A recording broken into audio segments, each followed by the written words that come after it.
For the longest time, when you've been purchasing RAM, you've had to make a really tough decision. Do you want to choose a lower amount of RAM in really high frequencies and fast performance for something like game? Or do you want a lot of RAM, but you're not going to get that high of performance? You've had to choose. It's been a difficult decision for many, many people. But now there claims to be a middle ground where you get more RAM and very similar performance. But does it live up to the hype?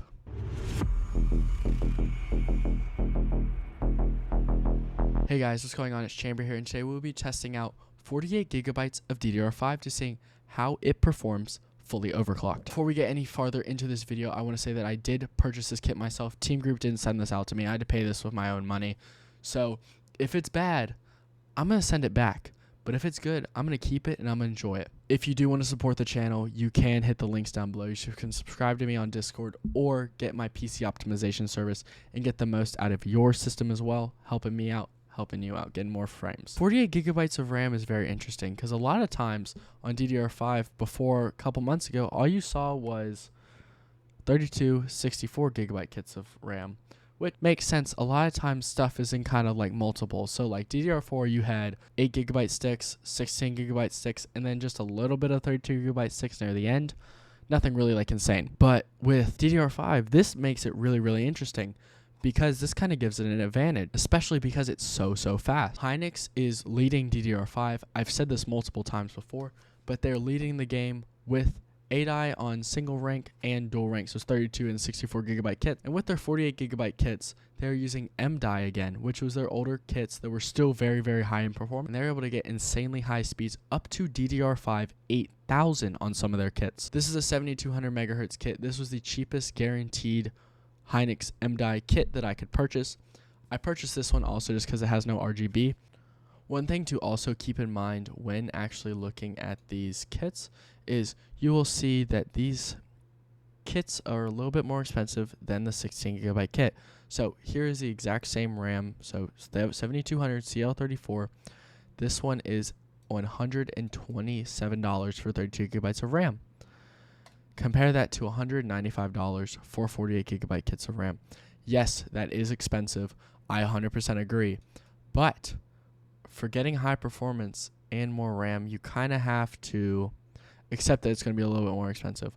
Let's also see if there's any 64 gigabyte kits of Hynix. Let's see. It seems to be about $170 for 6,000 meg, 6,400. Let's see how this is. This will definitely be Hynix 8i. $190. So you're going to be losing a lot of frequency for that extra RAM that you might not need. So $195 is, I'm going to say, not a terrible value. Obviously, you can get a really high, really expensive kit of RAM, such as like the G-Skill 8000s for like way more.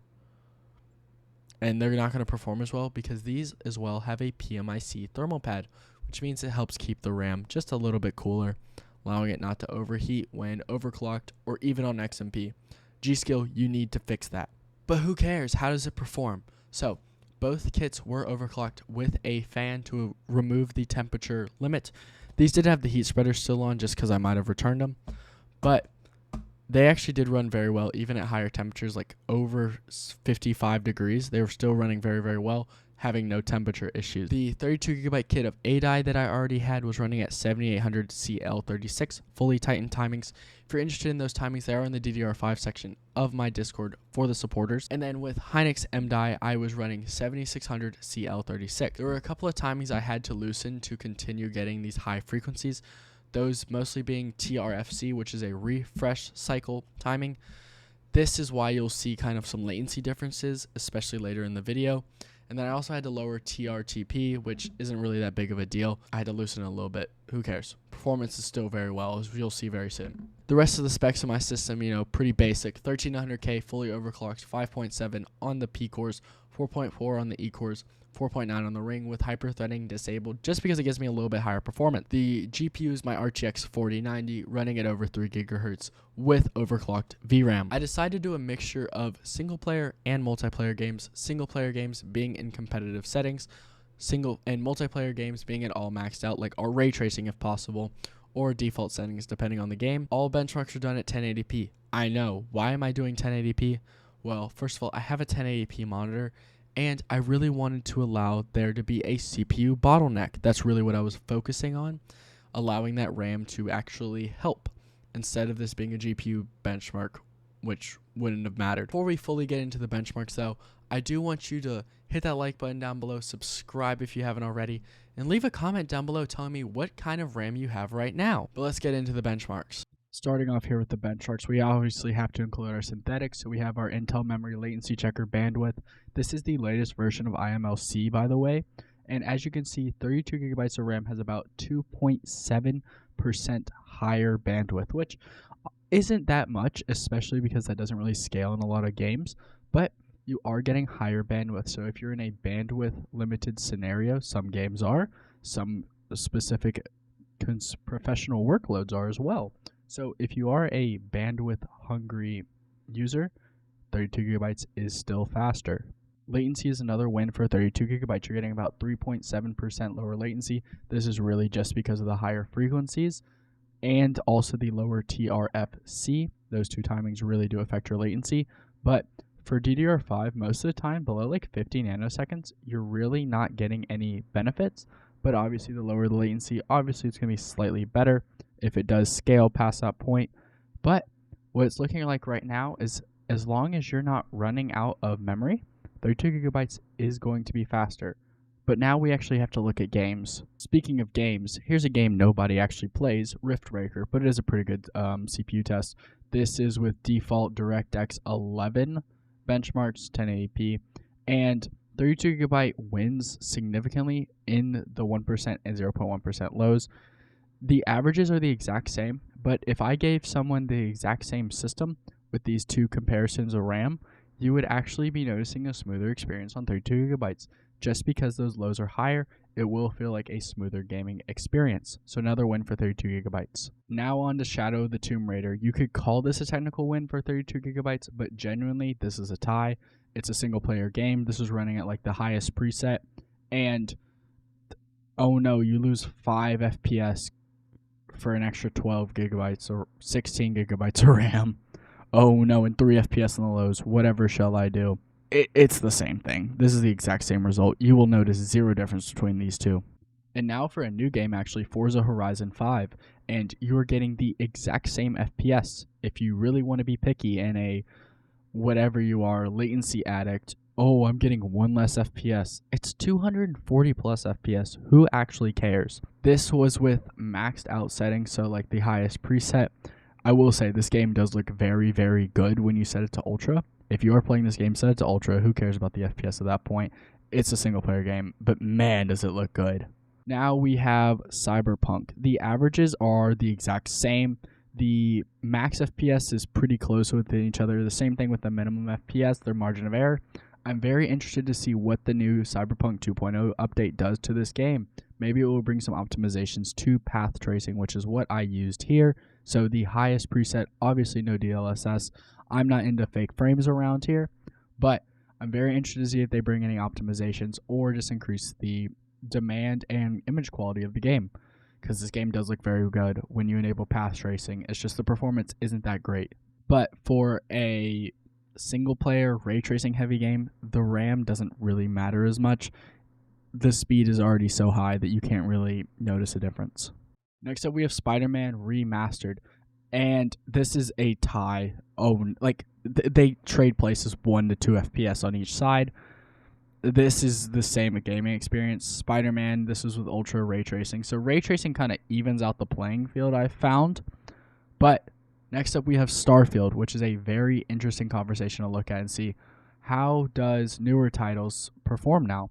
Starfield is the most interesting game that I will test here.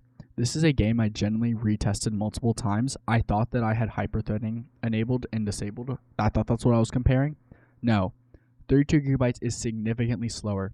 In the 1% lows, you are gaining 15.5% with 48 gigabytes and another 15.6% in the 0.1% lows. That is extremely good. Yes, the average is higher, but those 1% lows and 0.1% lows are so much higher. This actually does give a significantly smoother experience. Mix this with my previous video where we're talking about G-Sync, V-Sync, trying to get the smoothest experience possible. Genuinely, this game feels super smooth, and the unoptimized complainers, they just don't have good hardware, and they don't know how to tune their hardware. This game runs perfectly fine for me.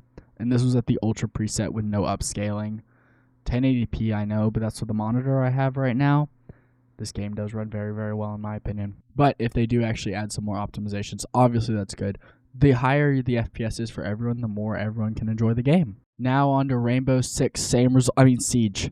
Yes, this is the same result. Literally, oh no, my minimum FPS is 4 lower. I'm gonna lose. You're over 800 FPS, it doesn't matter. If you're losing gunfights because of 4 FPS, I would suggest you go outside and just reevaluate your life choices. Genuinely, the game is so optimized because of Vulkan and just runs so fast. It does not matter what kind of RAM and kind of performance you really throw at it. As long as you have a modern system, you'll be running this game perfectly fine. Next up, we have Fortnite. The average is higher with 32 gigabytes by 5 FPS. Who really cares? The 1% lows, technically it's another win by 2 FPS. It's over 290 FPS. Who cares at that point? And then 48 gigabytes technically has better 0.1% lows by 3. But once again, these are just so high that you're not going to notice it. And I'd say it's honestly personal preference. The better value still here is going to be 32 gigabytes for this game, but they are going to perform the same. So don't feel bad thinking you're losing performance by having more RAM. You're not. Last but not least, we have Call of Duty, which is, oh my gosh, it's a tie. This is literally this. It's the story of a tie. You lose 1 FPS in averages.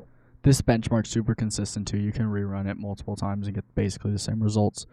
The lows are in 1 to 2, or like in between 1 FPS of each other. It's so close. These two will perform the exact same. When you boot into Warzone, you'll notice the same thing as well. It's just your PC's so fast that the RAM speed no longer is the limiter. But which one would I recommend that you purchase now? And which one am I going to be using moving forward? So what am I going to do now? Am I going to return this kit of RAM and keep my 32 gigabytes? Or am I going to continue using it? I think I'm going to continue using this kit. I really am very, very surprised with this performance. I did a little bit more tuning a couple of days after these benchmarks, and I was able to kind of get 7800 working. So with a little bit more tuning, I think I can fully beat every benchmark with my 48 gigabytes of RAM, which would be awesome. Also, it just allows me to do kind of more things in the background if needed. I won't feel as bad about having a Chrome tab open or leaving music open in the background. I'll know that it's really not going to affect my FPS and I'm not running out of RAM. Keep notice on my next video, which will be coming out, which will be me testing 32 gigabytes versus 48 gigabytes for streamers. That's right, we will be comparing the top games on live streaming platforms such as Twitch and Kick and seeing how do these games perform while streaming with OBS. If you are interested in purchasing any of this RAM down below, there will be affiliate links down below that do support me and support the channel. I'll leave a link down to a good kit of 32 gigabytes of RAM and 48 gigabytes just in case you're interested.